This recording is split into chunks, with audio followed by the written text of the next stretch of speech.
Swami ji, exit poll में जिस तरीके से दिखाया जा रहा है, अब आप लोग तो मान ही लिए होंगे ना, तेजस्वी का लहर नहीं है, जंगल राज का लहर नहीं है, मंगल राज का लहर है। मंगल राज जिसको कहते हैं उसमें तो अपराध, बलात्कार, एनसीआरए रिपोर्ट उठा के देख लो कि आपको पता चल जाएगा कौन जंगल राज है कौन जनता मंगल ने राज। चुन लिया है नीतीश नहीं कुमार नहीं, फिर ये से आप मुख्यमंत्री। आप लोग ये घपलप में मत रहो। हरियाणा में भी ऐसी कांग्रेस का सबसे ज्यादा जनाधार बढ़ा रहे थे सारे एग्जिट पोल, और जितने रिपोर्ट थे वो कांग्रेस के पक्ष में था। क्या हुआ अभी देख लो, ये वोट चोरों का गद्दी छोड़ने का पारी आ गया है। वोट चोर गद्दी छोड़, जनता ने अपने विश्वास के साथ मताधिकार किया है। पलायन के ऊपर, दवाई, सिंचाई, पढ़ाई और व्यवस्था के ऊपर किया है। अब सिंचाई, दवाई, पढ़ाई और पलायन और रोकने के लिए किया है, युवा रोजगार के लिए किया है।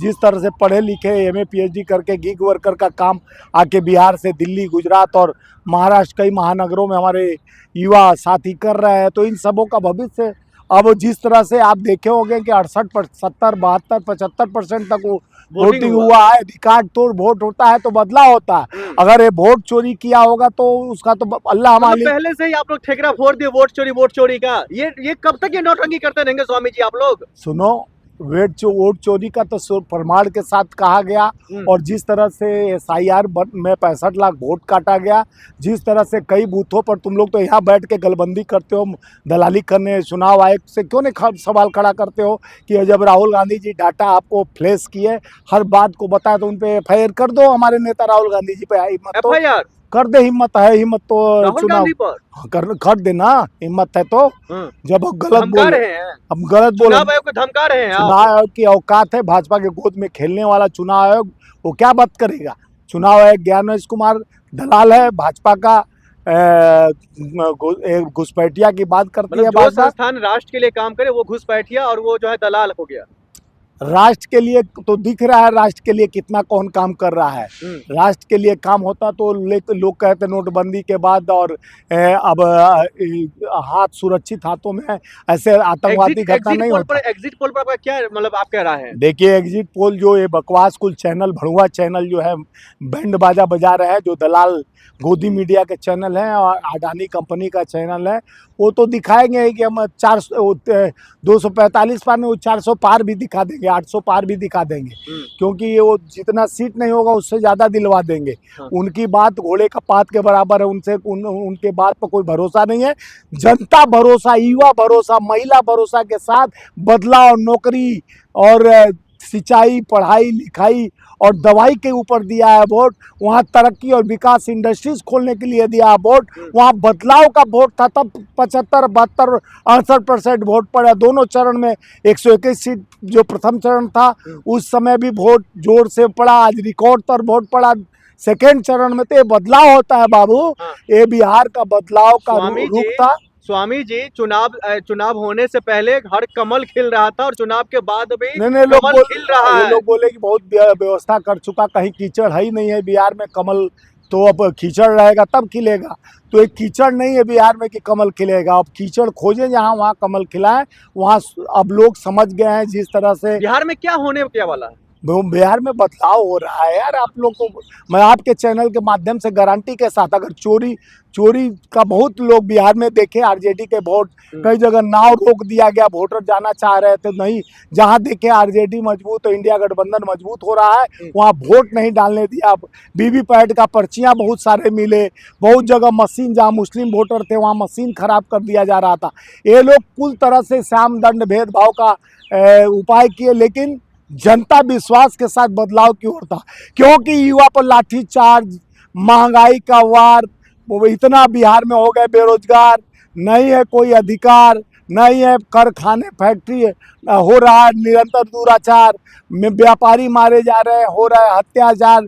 इस तरह की व्यवस्था को बदलाव के ऊपर एग्जिट पोल जिस तरह से दिखाना शुरू किया, भड़ुआ जो भाड़बाज होते हैं ये भाड़ फोड़ रहे हैं।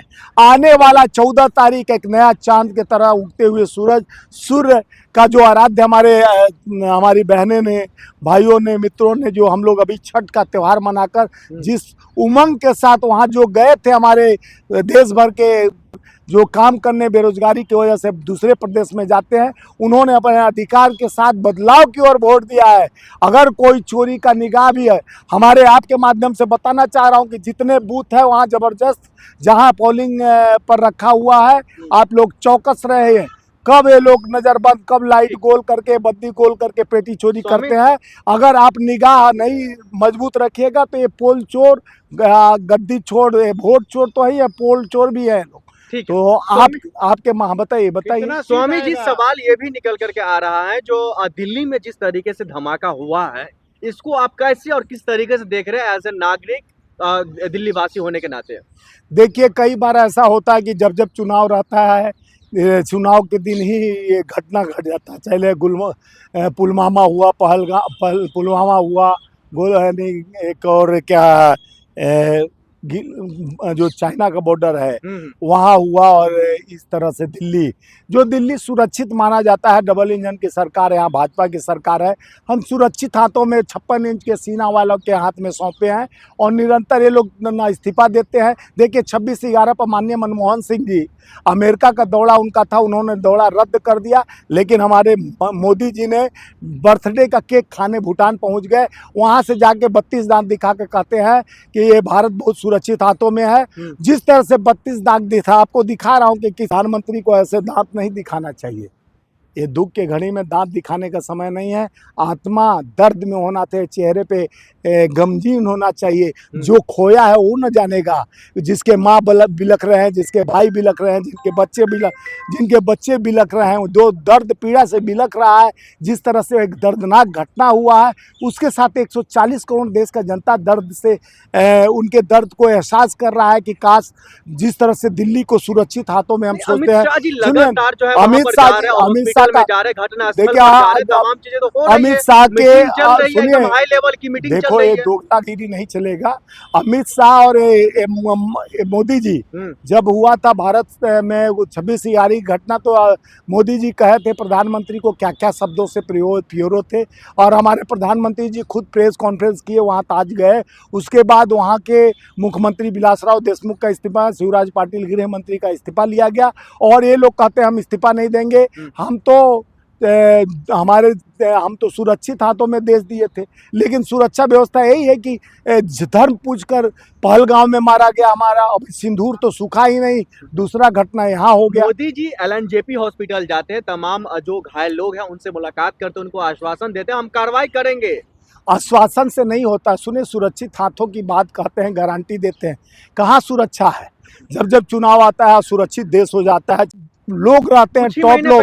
सुनिए पहले, वहां से भाषण दिए थे 15 अगस्त को, और लगातार कई बड़े बातें कर रहे थे देश के लिए, मजबूती के लिए, सुरक्षा के लिए, और धर्म की बात करते थे, आरएसएस की बात किए थे। सारा वो उनका किया कहा सब तो टाइम फिक्स हो गया। देश के प्रधानमंत्री उसी तिरंगा का सम्मान, वहां से तिरंगा फहराते लाल किला, और लाल किला आज खूनों से लाल हो गया है। इस पे जवाब देना चाहिए प्रधानमंत्री को कि किस तरह का सुरक्षा की गारंटी आप लेते हैं। 10 साल से वो प्लानिंग करके, और जिस तरह से अपराध पल रहा था, आज अपराधी, आपका एनएसए कहाँ गया, आपका सुरक्षा कहाँ गया, आपका इंटेलिजेंस फेल्योर बार बार क्यों होता है? कोई इंटेलिजेंस अफसर का कोई का सस्पेंड नहीं किया जाता है, डिसमिस नहीं किया जाता है, कोई नेता इस्तीफा नहीं देता है। तो इसका मतलब क्या है? अपराधियों को पालना, अपराध को बढ़ाना आपका ही विचारधारा है क्या? आप अपराध पे पनप के लिए अपने नाकामियों को माननीय गृह मंत्री जी को इस्तीफा देना चाहिए। जिस तरह से कांग्रेस के 26/11 हुआ था, तो हमारे गृह मंत्री, हमारे मुख्यमंत्री इस्तीफा दिए थे, तो लोगों की मौत हो गई, 13 लोग का बाल बच्चे, माँ बहन भाई निहंग हो गए बेचारे, रो रो के दर्द और पीड़ा उनका जाके देखिए कितना दर्दनाक रास्ता हुआ। और एक तरफ चुनाव को आप वोट मांगने जाते हो तो कहते हो कि पुलवामा में जो 26 लोग मारे गए उनके लिए आप, हमारे भाइयों के लिए आप युवा जो पहली बार वोट देने जा रहे हैं, वो देख कर सोच कर वोट दीजिए। और उस दिन भी वोट था, क्या पता कि ये राजनीति में किस तरह का हथकंडा अपनाया जाता है, और जिस तरह से आतंकी घटना होते जा रहा है, निरंतर प्रधानमंत्री और देश के गृह मंत्री को सोचना चाहिए, इस्तीफा देना चाहिए इन लोगों को कि आपसे देश सुरक्षित। राजनाथ सिंह लगातार एक्शन मोड में दिखाई दे रहे हैं, रक्षा मंत्री हैं, लगातार कह रहे हैं हम एक एक को चुन चुन कर बदला लेंगे, सीसीटीवी कैमरा खंगाले जा रहे हैं। चुन चुन कर ईटा मत चुने, अरे घटना घटा, आपको मालूम है नहीं, आपका इंटेलिजेंस फेलुअर है। ये क्यों नहीं कहते हैं प्रधान गृह रक्षा मंत्री जी कि हमारा इंटेलिजेंस फेलुअर है, हम घटना से पहले क्यों नहीं बचाते हैं? क्यों 13 मौतें, 26 लोग जो घायल हुए हैं, तो आपके सुशासन में ऐसा कमी क्या है जो 26 लोग वहां पे मारे गए पहलगांव में? आपकी सुरक्षा कैसे है? पुलवामा में हमारे देखिए, पुलवामा का अभी तक जिस गाड़ी में 246 किलो और फरीदाबाद में इतना पकड़ा गया है, और जिस तरह से तार पुलवामा, पहलगांव और फरीदाबाद और यहाँ तक जुड़ रहा है, तो ये सब तार सब जगह जुड़ रहा है, तो इसका मतलब इंटेलिजेंस आपका फेल्यूर है। आज पता कर रहे हो, ये पहले जो सुरक्षित उसको से माना जाता है कि जो घटना घटने से पहले बचा ले, उस प्रधानमंत्री को सैल्यूट होता है जो ये समय से पहले हमारे 13 लोग को मरने से बचा देता, 26 लोग को मरने से, मौत से बचा देता, उसका इंटेलिजेंस। ओका एक आदमी बता रहा था नेशनल चैनल पर कि हम रात भर लाश निकालते रहे, 2 पुलिस वाले, इतने बड़े भीड़ भाड़ में मात्र 2 पुलिस वाले दिखे। तो इतना लाल किला में बहुत भीड़ रहता है, देश के कोने कोने से लोग लाल किला देखने आते हैं, वहाँ लाल खून बह गया, तो इसका जिम्मेवार कौन है? उसका जिम्मेवारी लेने के लिए कौन आएगा? क्या गृह मंत्री जी, प्रधानमंत्री जी? के तौर पर गृह मंत्री अमित शाह जी घटनास्थल पर जिम्मेदारी ले लिए, इस्तीफा दे दिए कि हमसे नहीं संभल रहा है। इस्तीफा ही इसका सॉल्यूशन तो क्यों नहीं है? जब आप घटिया बात मत बताइए, जब हमसे आप इस्तीफा मांग सकते हैं तो आप जिम्मेवारी पूर्ण काम क्यों नहीं? आपके समय में आपका देश के सर्वोच्च दगल लाल किला से अगर ऐसी घटना घटी है, तो इसमें देश के प्रधानमंत्री, गृह मंत्री से जवाब देने पड़ता है, और गृह मंत्री जवाब नहीं देगा तो हम आपसे जवाब मांगेंगे कि माननीय गृह मंत्री से जवाब मांगेंगे, प्रधानमंत्री से जवाब मांगेंगे। देश अगर सुरक्षित है तो देश दिल्ली में सुरक्षित नहीं है, दिल्ली के में लोग सुरक्षित नहीं है, दिल्ली में इतने बड़े कार्य घटना घटा है, इसका आप समझ नहीं सकते कि वहां अगर हजारों लोग रहते तो आज क्या होता। तो इस तरह का दुर्घटना घटने से तो इनके पर कालिक पोतने का बात हुई है ना। मैं इनके, देखिए, उस परिवार के साथ मैं खड़ा हूं जिनके साथ यह घटना घटी है, जो पीड़ित परिवार है, उनके दर्द को हम समझ सकते हैं, उसको मैं अपने सीने में उस दर्द को पिरो सकता हूं कि इस तरह का घटना हमारे देश को झकझोर देता है। आए दिन ऐसा घटना क्यों होता है, जबकि 56 इंच का प्रधानमंत्री है जो कहता है कि हम विश्व गुरु का कल्पना करता है, ऐसे विश्व गुरु को रहते हैं 56 इंच का सीना का कौन फायदा, जब दिल्ली सुरक्षित हाथों में नहीं है, दिल्ली के जनता मारे जा रहे हैं, लाल किला पर लाल खून बह रहा है। इस तरह की घटना घटने से पहलगाम, पुलवामा और गलवान घाटी, ऐसे तमाम जगहों पर इस तरह का घटना हो जाना तो नाकामी है देश के प्रधानमंत्री का। खाली गलबंदी करने से नहीं हो जाता है कि देश सुरक्षित हाथों में, उसके लिए सुरक्षा मजबूत करना चाहिए, व्यवस्था मजबूत करना चाहिए, इंटेलिजेंस को फेल्यूर होना नहीं चाहिए। राजनाथ सिंह या गृह मंत्री अमित शाह जी, इन लोगों को पद छोड़ देना चाहिए। देखिए, हमारे समय में तो कांग्रेस के रीजन में जब सरकार थी, ऐसे घटना पर प्रधानमंत्री चाहे कितना हो इम्पोर्टेंट मीटिंग होता था, जब देश पहले होता था, देश के लोग पहले, तो मीटिंग कैंसिल करके घटनास्थल पर प्रधानमंत्री पहुंचते थे। विदेश दौरा रद्द करके फिर प्रधानमंत्री मोदी जी आए हैं और LNG रद्द करके नहीं आए, रद्द नहीं, बेशर्म, रद्द करके नहीं आए, जाके केक काट के आए और केक खा के आए। तुम बेशर्म की बात करते हो, दलाल हो क्या? देखे नहीं हो भतीसा अभी तुमको फोटो दिखाओ और केक काटते दिखाओ क्या? देश जिस तरह से लहूलुहान है, देश दर्द में है, पीड़ित है, पीड़ा में है, आप कहते हो कि ये करके आए, वो करके आए। अरे वो करना था तो उनको जाना नहीं था। क्या चाहते सरकार? मैं कहना चाहता हूं कि देश का जनता सुरक्षित हाथों में जिस तरह से गारंटी दिया जाता है, आप समझ जाइए इतने घटना इनके रहते घटा है। जिस तरह का गलबाजी करते थे, बड़े बड़े बातें करते थे, जुमला तो इनका हर बातों में निकलता है, सुरक्षा भी जुमले के तहत आ जा रहा है।